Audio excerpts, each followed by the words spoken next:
To make something special, you just have to believe it's special. There is no secret ingredient. Now, the first Kung Fu Panda film is honestly really special to me. I knew one day if I ever started a YouTube channel, this would be one of the first videos I would want to do. I have vivid memories of seeing this when I was 8, and feeling like I had seen pure awesomeness for the first time with my eyes. And according to my optometrist, I almost went blind from it. There is no charge for awesomeness or attractiveness. I don't know why, but out of all the animated films I watched growing up, Cars, The Incredibles, Finding Nemo, Monsters Inc., this is the one that truly stuck with me as I grew up.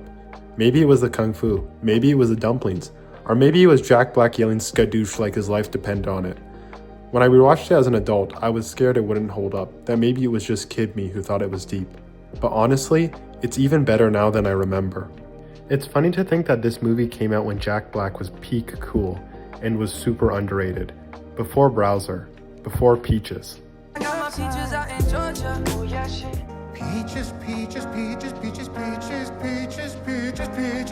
Before Jack Black was ever cast as Steve from Minecraft, back when Chicken Jockey wasn't living rent-free in anyone's brain.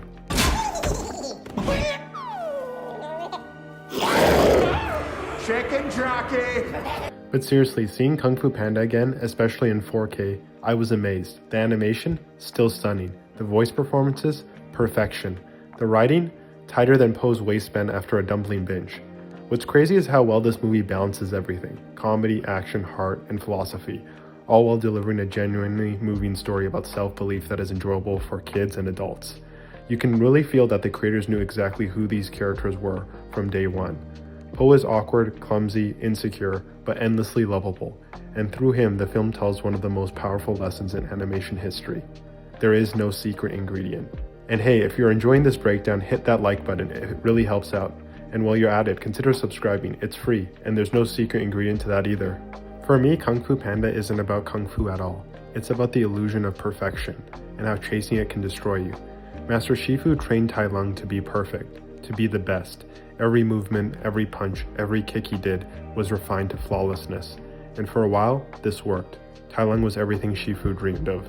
Talented, disciplined, and hungry for greatness. But that hunger consumed him. Tai Lung believed the Dragon Scroll would make him complete, that once he earned it, he'd finally be worthy of love and pride.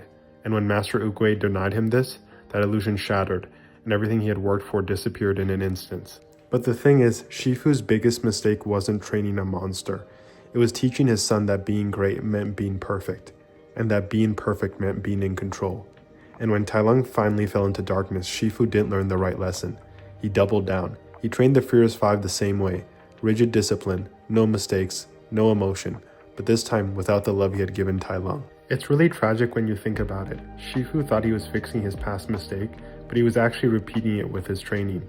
But this time he couldn't show emotion, couldn't show love, for fear that he would be blinded again and create another monster, one that would grow stronger than him. The same conditions that broke Tai Lung were quietly shaping the Furious Five too. One thing I never noticed as a kid is how Kung Fu Panda uses visual storytelling to mirror its themes.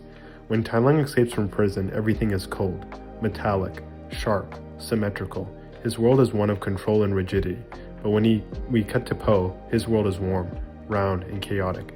Noodle bowls, bamboo, the soft glow of lanterns.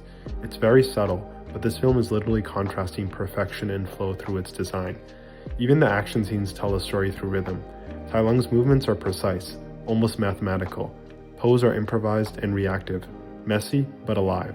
The cinematography reflects the same philosophy that Master Oogway teaches. Balance doesn't come from control, it comes from harmony. And from my perspective, Tai Lung and Poe are really mirrors of each other. Both dream of being the Dragon Warrior. Both want to be special. Both want validation. But they go about it in completely opposite ways. Tai Lung was born talented. He was a prodigy. His prison escape shows it. Pure precision, not a single wasted movement. A one-man storm of power and control. He is literally perfect. But he's also miserable inside. Because for him, greatness is something he has to earn to feel worthy of love. You were not meant to be the Dragon Warrior. That was not my fault. Not your fault? Who filled my head with dreams? Who drove me to train until my bones cracked? Every punch is an act of desperation. If I can just be better, maybe then I'll be good enough. Poe, on the other hand, is the complete opposite. He's not great at anything. He's awkward, clumsy, overweight, and works at a noodle shop. But unlike Tai Lung, Po doesn't chase perfection. He dreams about belonging, about being part of something bigger. And when Fate and Master Oogway pick Po, he doesn't suddenly become strong or skilled or even perfect. He just stays himself. He uses his creativity, his curiosity, his humor, everything that makes him not good enough to win. And that's why he beats Tai Lung, not because he's stronger or smarter or faster, but because he embraces his imperfections. Po wins by being imperfectly himself and by not chasing greatness. Po's biggest strength isn't kung fu, it's play. Every master in the film takes themselves extremely seriously. Shifu, Tigress, Tai Lung, their movements are rehearsed, their lives are structured. But Po, he just plays, whether he's using bamboo as stilts or bouncing on rooftops with fireworks. Po turns combat into creativity, and that's what makes him unstoppable. The film reminds us that joy, curiosity, and humor aren't distractions. They're power, because when you stop obsessing over perfection, you make room for creativity, exactly like YouTube. In the end, Po doesn't win because he's disciplined, he wins because he has fun. The moment he stops trying to be like everyone else is when he becomes the Dragon Warrior, when he realizes that the Dragon Scroll doesn't have any writing, because the answer to limitless power is to be yourself. And only Po could teach the Valley, and more importantly, Shifu, this lesson. That's what there is no secret ingredient really means. You are the ingredient. When I watched Kung Fu Panda as a kid, it made me feel like it was okay to be weird, to be clumsy, or not the best at something. Po was a loser by every standard, and yet he was still chosen to be the Dragon Warrior. Not because he earned it, not because he was special, but because he had potential, because he believed. Watching the Fierce Five mock him, especially Tigress, made it seem like there was no chance he could ever be the Dragon Warrior.